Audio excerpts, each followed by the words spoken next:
Hello दोस्तों, स्वागत है आप सभी का आपके अपने YouTube channel word page exam पर। तो दोस्तों आज फिर मैं हाजिर हूँ आपके सामने एक और नई क्लास के साथ। दोस्तों आज की जो क्लास होगी वो होगी आज की क्लास हमारी हिंदी की क्लास। दोस्तों Hindi class 10th Hindi important video होने वाली है दोस्तों। और जीवन परिचय होगा सूरदास जी का। दोस्तों क्या होगा जी, सूरदास जी का जीवन परिचय होगा। दोस्तों आज हम सूरदास जी के जीवन परिचय के बारे में मैं आपको आज बताऊँगा कि इनका जन्म कब हुआ, यानी सब चीज़ इनके बारे में बताऊँगा। तो दोस्तों आपको अगर इस तरह से जीवन परिचय पढ़ते हैं तो आपको यानी आपके एग्जाम में कोई भी दिक्कत होने वाली नहीं है। तो दोस्तों वीडियो शुरू करने से पहले जो चैनल पर नए हैं चैनल को कर दो सब्सक्राइब, वीडियो कर दो लाइक और शेयर। तो दोस्तों शुरू करते हैं आज की अपनी वीडियो। UP board exam 2023। आप सभी जानते हैं कि दोस्तों जो बोर्ड की परीक्षा होने वाली है वो मार्च 2023 में होने वाली है। दोस्तों मार्च 2023 में होने वाली है। दोस्तों उसके मद्देनजर रखते हुए हमने इंपॉर्टेंट क्वेश्चनों की सीरीज चला रखी है। तो दोस्तों ये हमारी इसमें हिंदी की क्लास है, क्लास 10th होगा और हिंदी इंपॉर्टेंट वीडियो होगी। दोस्तों क्लास 10th और हिंदी इंपॉर्टेंट वीडियो होने वाली है जीवन परिचय सूरदास जी का। दोस्तों आज हम सूरदास जी के जीवन परिचय के बारे में विस्तार से बात करेंगे। किसके दोस्तों? सूरदास जी के जीवन परिचय के बारे में विस्तार से बात करेंगे। सूरदास जी, यही जीवन परिचय बार बार बोर्ड परीक्षा में पूछा जाता है। दोस्तों जो ये जीवन परिचय है दोस्तों, यही जीवन परिचय बार बार बोर्ड परीक्षा में रिपीट हो रहा है। दोस्तों लगभग 2009 से लेकर और दोस्तों 2022 तक, 2009 से लेकर 2022 तक लगातार बोर्ड परीक्षा में आया है। 2009 से 2022 तक लगातार बोर्ड परीक्षा में आया है। तो दोस्तों आप इसे अपनी परीक्षा में जरूर याद करके जाना, जिस तरह से मैं आपको याद कराऊंगा। तो दोस्तों आप सभी जानते हैं कि हमारे चैनल पर कक्षा 10 और कक्षा 12 के कंप्लीट सिलेबस की तैयारी कराई जा रही है। कक्षा 10 कक्षा 12 के कंप्लीट सिलेबस की तैयारी कराई जा रही है, वो भी चैप्टर वाइज। तो दोस्तों अगर आप कक्षा 10 या कक्षा 12 में हैं तो दोस्तों आप हमारे चैनल से जुड़ सकते हैं। और दोस्तों मैं उन सभी वीडियो जो कक्षा 10 और कक्षा 12 के इंपॉर्टेंट क्वेश्चनों की वीडियो है, उन सभी का वीडियो का जो लिंक है वो डिस्क्रिप्शन में दे दूंगा। आप जाकर वहाँ से वे सभी वीडियो देख सकते हैं, उनकी प्लेलिस्ट। दोस्तों ये 2023 बोर्ड परीक्षा वाले स्टूडेंट जरूर देखें। दोस्तों 2023 बोर्ड परीक्षा की दृष्टि से बहुत ही महत्वपूर्ण है, क्योंकि दोस्तों 2023 में कैसे जीवन परिचय लिखना है उसके लिए मैं आपके लिए तरीका लेकर आ गया हूँ। टॉपर बनना है तो इस वीडियो को जरूर देखें। दोस्तों जो टॉपर बनना है वो इस वीडियो को जरूर देखें, क्योंकि दोस्तों मैं इस वीडियो में यानी सब चीज़ बताऊंगा जो एक टॉपर बनने के लिए ज़रूरी होती है। क्योंकि आप सभी जानते हैं कि टॉपर पहले अपना सिलेबस पूर्ण करते हैं और उसके बाद में हम इंपॉर्टेंट क्वेश्चन करते हैं। तो दोस्तों आप इंपॉर्टेंट क्वेश्चन ढूंढने में टाइम मत लगाइए, मैं आपके इंपॉर्टेंट क्वेश्चन लेकर आ रहा हूँ आपके लिए सभी चैप्टरों के। तो दोस्तों अगर आप टॉपर बनना है तो आप ज़रूर वीडियो देख सकते हैं। सूरदास जी, सबसे पहले दोस्तों हम सूरदास जी की बात करेंगे। सूरदास जी महाकवि सूरदास जी का जन्म रुनकता नामक ग्राम में सन 1478 ईस्वी में हुआ था। 1478 ईस्वी में हुआ था। तो दोस्तों समझिए, महाकवि सूरदास का जन्म रुनकता नामक गांव में सन 1478 ईस्वी में रामदास के घर हुआ था।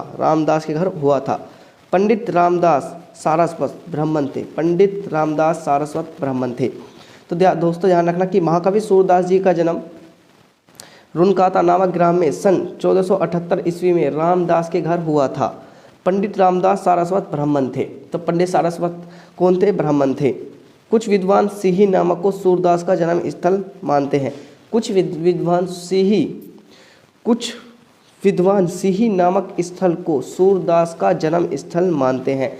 यानी तो कुछ विद्वानों में मतभेद है कि इनका जो जन्म है वो सी है, लेकिन जो एक तरह से प्रमाणित है दोस्तों वो है रुनकता नामक ग्राम में सन 1478 ईस्वी में रामदास के घर हुआ था। पंडित रामदास सारस्वत ब्राह्मण थे। जो पंडित रामदास सारस्वत ब्राह्मण थे।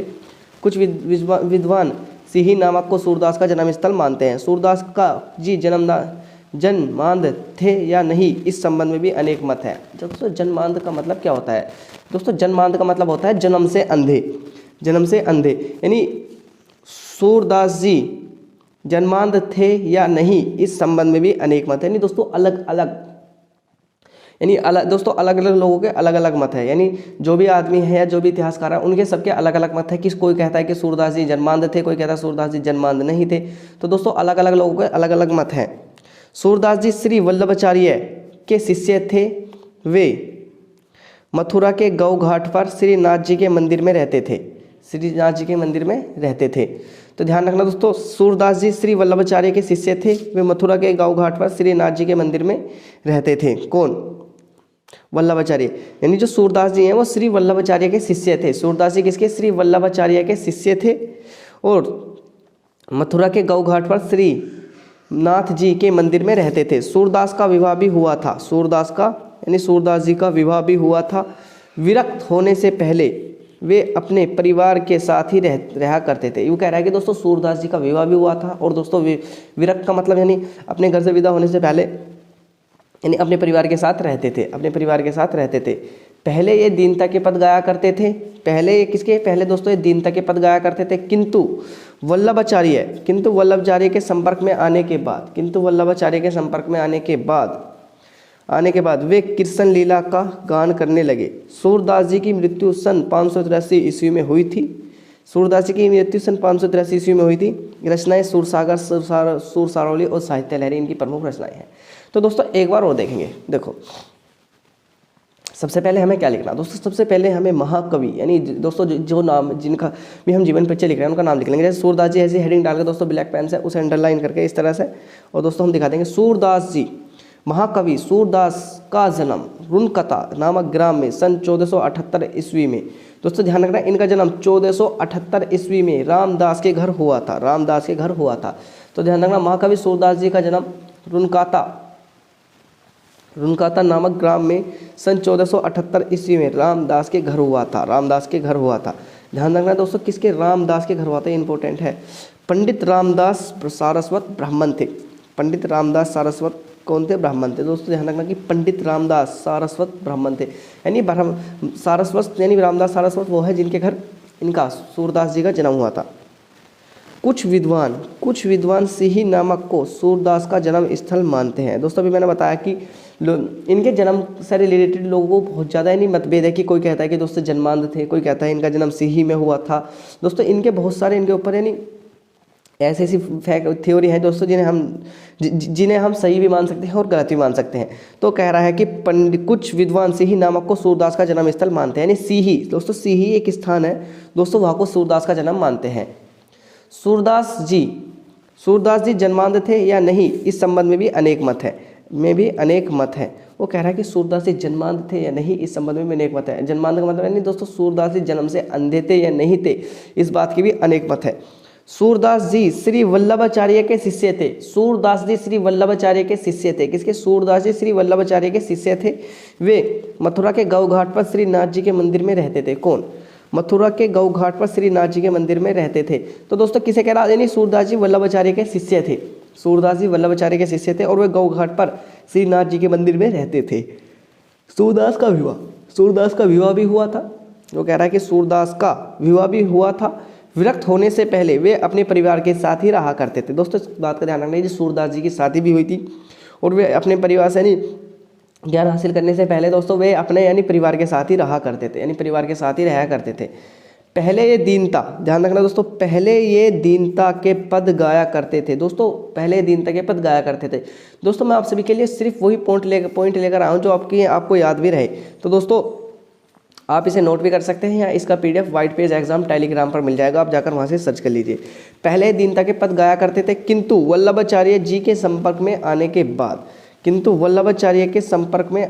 बाद वह कृष्ण लीला का गान करने लगे। तो दोस्तों ध्यान रखना, पहले दीनता के पद गाया करते थे, किंतु वल्लभाचार्य जी के संपर्क में आने के बाद वह कृष्ण लीला का गान करने लगे। सूरदास जी की मृत्यु दोस्तों की है। सूरदास जी की मृत्यु सन 1583 ईस्वी में हुई थी। तो ध्यान रखना दोस्तों 1478 में इनका जन्म हुआ और 1583 ईस्वी में इनकी मृत्यु हो गई। सूरदास जी की मृत्यु सन 1583 में हुई थी। दोस्तों इनकी मृत्यु डालने के बाद में हमें कुछ इनकी रचनाएं लिख देनी है, हेडिंग डालकर रचनाएं, जैसे ब्लैक पेन से हेडिंग डालकर उसका ऐसा करके रचनाएं, सूरसागर, सूरावली और साहित्य लहरी। सूरसागर, सूर सारावली और साहित्य लहरी इनकी प्रमुख रचनाएं हैं। तो ध्यान रखना दोस्तों सूरसागर, सूर सारावली और साहित्य लहरी किसकी, जो ये है सूरदास जी की महत्वपूर्ण 3 रचनाएं हैं, सूरसागर, सूर सारावली और साहित्य लहरी। दोस्तों इनकी रचनाओं का ध्यान रखना, ये इनकी रचना है।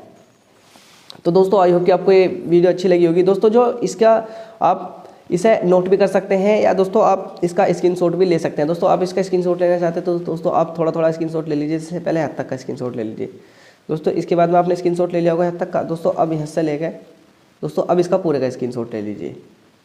दोस्तों आई होप कि आपने इसका स्क्रीनशॉट ले लिया होगा। और हाँ, इसका PDF white page exam Telegram channel पर मिल जाएगा पूरा का पूरा। दोस्तों जैसे ही PDF फाइल है ना, इसका PDF मैं तुम्हें white page exam Telegram channel पर दे दूंगा। तो दोस्तों आप जाकर वहाँ से इसका PDF भी डाउनलोड कर सकते हो। तो दोस्तों आई होप कि आपको ये वीडियो अच्छी लगी होगी। और दोस्तों अगर आपको वीडियो अच्छी लगी हो तो आप हमारे चैनल को जरूर सब्सक्राइब कर दें। इस वीडियो को जो भी आपके दोस्त कक्षा 10 और कक्षा 12 में है उन तक जरूर शेयर कर दें, क्योंकि दोस्तों बहुत ही महत्वपूर्ण आगे हमारी वीडियो आने वाली है आपकी बोर्ड परीक्षा में, जो बहुत ही इंपॉर्टेंट साबित होने वाली है। तो दोस्तों मिलते हैं अगली वीडियो में, तब तक वीडियो देखने के लिए दोस्तों आप सभी का दिल से धन्यवाद।